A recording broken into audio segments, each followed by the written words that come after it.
नमस्कार, मैं Mohan Dubey. VSRS news में आप सभी का स्वागत है। आइए नजर डालते हैं देश और दुनिया की तमाम टॉप 10 खबरों पर। 4 राज्यों और एक केंद्र शासित प्रदेश में वोटिंग के बीच भाजपा मंगलवार को अपना 41वां स्थापना दिवस मना रही है। इस मौके पर प्रधानमंत्री नरेंद्र मोदी ने देश भर के पार्टी कार्यकर्ताओं को संबोधित किया। मोदी ने चुनावी राज्य बंगाल और केरल में पार्टी कार्यकर्ताओं पर हमले का मुद्दा उठाते हुए कहा कि विरोधी आम जनता को भड़काकर देश का नुकसान कर रहे हैं। ये संयोग ही था जब प्रधानमंत्री का संबोधित बंगाल समेत 5 राज्यों में हो रही वोटिंग के बीच हुआ। 4 राज्यों और एक केंद्र शासित प्रदेश की 475 सीटों पर 7 बजे से वोटिंग जारी है। इन सीटों पर 5,857 प्रत्याशी मैदान में हैं। बंगाल में और असम में ये तीसरे फेज का चुनाव है। इसके साथ ही असम में चुनाव पूरा हो जाएगा। वहीं तमिलनाडु, केरल और पुदुचेरी में आज एक फेज में ही चुनाव हो रहे हैं। बंगाल में बीजेपी ने आरोप लगाया है कि टीएमसी के गुंडे जगीरा बादल दंगा में लोगों को वोट नहीं डालने दे रहे हैं। दक्षिण 24 परगना की डायमंड हार्बर सीट से बीजेपी कैंडिडेट दीपर हल्दर ने चुनाव आयोग से इसकी शिकायत की है।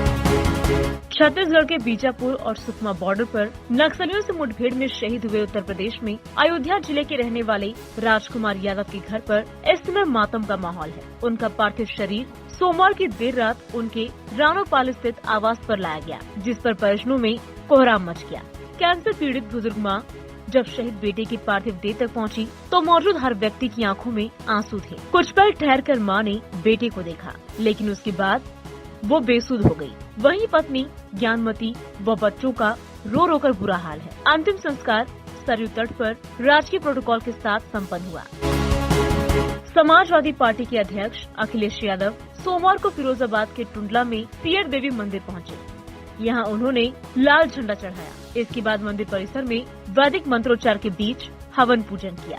इस दौरान अखिलेश ने केंद्र व प्रदेश की बीजेपी सरकार पर जमकर निशाना साधा। अखिलेश ने छत्तीसगढ़ में हुए नक्सली हमले को केंद्र सरकार की नाकामी करार दिया। टुंडला के कोट कसौंदे स्थित सियर माता मंदिर में हवन पूजन का कार्यक्रम निषाद समाज द्वारा आयोजित किया गया था। इस दौरान जनसभा भी आयोजित करने का कार्यक्रम था, लेकिन प्रशासन ने कोरोना संक्रमण का हवाला देकर अनुमति नहीं दी थी। इस दौरान अखिलेश यादव ने कहा कि धार्मिक स्थलों से हमारा पुराना नाता रहा है। मैं पहले भी सियर माता के दरबार में आया हूँ। इस बार भी पंचायत चुनाव से पहले मुझे दर्शन करने का सौभाग्य मिला है।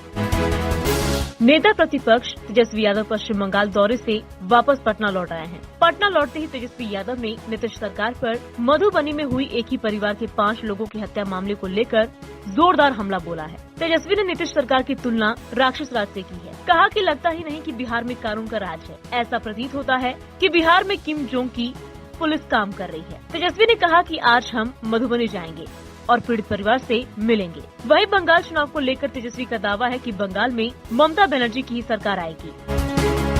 बिहार के मुजफ्फरपुर में सीजेएम कोर्ट में देश के रक्षा मंत्री राजनाथ सिंह पर कंप्लेंट केस दर्ज किया गया है। इस कंप्लेंट केस में राजनाथ सिंह को आरोपी बनाया गया है। दरअसल मुजफ्फरपुर के रहने वाले शिवा बिहारी सिंघानिया राजनाथ सिंह के एक फैसले से इतने आहत हो गए कि उन पर सीजेएम कोर्ट में कंप्लेंट केस दर्ज करा दिया। सोमवार को इसी मामले में वादी न्यायालय में उपस्थित हुए, जिसमें न्यायालय ने अगली सुनवाई की तारीख 28 मई 2021 मुकर्रर की गई है।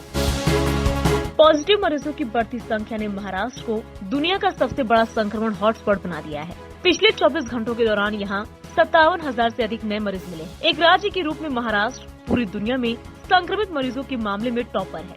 दुनिया के किसी भी देश की तुलना में महाराष्ट्र अब केवल फ्रांस से ही पीछे है, जहाँ 24 घंटे में 60,922 मरीज मिले हैं। इधर पुणे देश का सबसे अधिक संक्रमितों की संख्या वाला शहर बन चुका है। पुणे के बाद मुंबई का नंबर आता है। राज्य सरकार की नई गाइडलाइन को भले ही कठोर नियम की परिभाषा दी जा रही है, लेकिन गैर जरूरी सेवाओं को बंद करने का परिणाम लॉकडाउन जैसा ही नजर आ रहा है। पिछले एक सप्ताह से उत्तर भारत जाने वाली ट्रेनों की बुकिंग लगातार रिग्रेड बता रही है। लॉकडाउन जैसी स्थिति प्रदेश में पंचायत स्तर के चुनाव और छुट्टियों या शादियों का सीजन ट्रेनों में भीड़ बढ़ा रहा है। कोरोना के बढ़ते संक्रमण और लॉकडाउन के आसार को देखते हुए वसे इंडस्ट्रियल एरिया में काम करने वाले मजदूर अब अपने अपने गांव की ओर पलायन करने लगे हैं। मजदूरों में डर पैदा हो गया है कि कहीं 2020 जैसे हालात ना हो जाएं, इसलिए गांव जाकर सुरक्षित रहेंगे।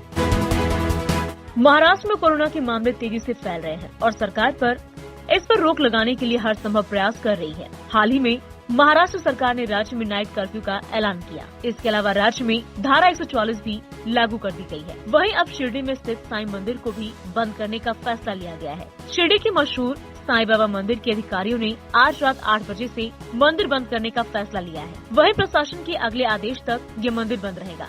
श्री साईं बाबा संस्थान ट्रस्ट के कार्यवाहक मुख्य कार्यकारी अधिकारी रविंद्र ठाकरे ने बताया कि महाराष्ट्र सरकार की अधिसूचना के आधार पर सभी धर्मस्थल अगले आदेश तक बंद रहेंगे। कोरोना को लेकर राज्य सरकार द्वारा लगाए गए प्रतिबंधों को लागू करने के लिए बीएमसी पूरी तरह से तैयार है। बीएमसी कमिश्नर IS चहल ने मुंबई के सभी 24 वार्ड ऑफिसर्स को निर्देश दिया है कि मंगलवार से दिन में अति आवश्यक सेवा की दुकानें छोड़कर अन्य दुकानें बंद कराने के इंतजाम किए जाएं। ये नियम मुंबई में 30 अप्रैल तक लागू रहेगा। उसके बाद कोरोना की स्थिति को देखते हुए निर्णय लिया जाएगा। अति आवश्यक सेवा की दुकानों, जिसमें राशन की दुकान, मेडिकल व अन्य दुकानें शामिल हैं, वही खुली रहेंगी। लेकिन इस निर्णय के खिलाफ ज्यादातर व्यापारियों ने नाराजगी जताते हुए दुकानें खुली रखी हैं।